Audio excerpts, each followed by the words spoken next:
I know we're about to mark the first full year of the COVID-19 pandemic, but try to remember back to a time when there were parties that were not physically distanced. Back then, did you ever encounter someone else at a party who was a close talker or a double dipper? The close talker is exactly what the term communicates. Someone who gets uncomfortably close when talking to you. A double dipper is someone who dips a chip in a communal bowl of, say, salsa. These have both been considered unacceptable behaviors at parties for at least a couple decades, but they have something else in common too. Both close talker and double dipper were neologisms added to the English language by the sitcom Seinfeld, which ran on NBC from 1989 to 1998. If you try to remember back to a more recent time, we read Chapter 4 of A Concise Introduction to Linguistics about 3 weeks ago. You might recall that studying how new words, neologisms, are added to language is part of the branch of linguistics called morphology. This week in Introduction to Linguistics, though, we are instead studying the branch of linguistics called pragmatics.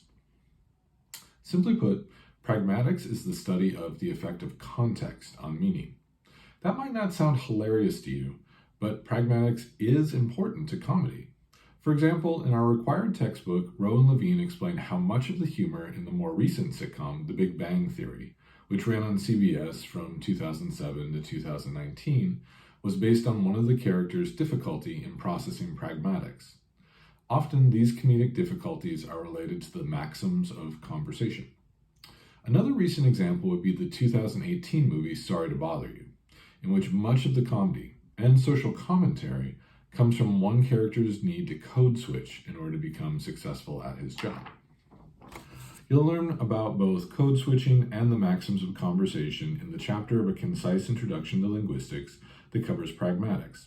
If you're reading the 4th edition of the textbook, that is the second half of chapter 6. If you're reading the 5th edition, though, that is chapter 7. After reading about pragmatics, please share how it helps to create a comedic scene in a contemporary piece of popular culture. If you would like, you could write about a scene from The Big Bang Theory or from Sorry to Bother You. However, you are not limited to those two recent comedies. And don't worry, examples are nowhere near as scarce as published theoretical physicists with 2 doctorates and IQs that can not be accurately measured by normal tests.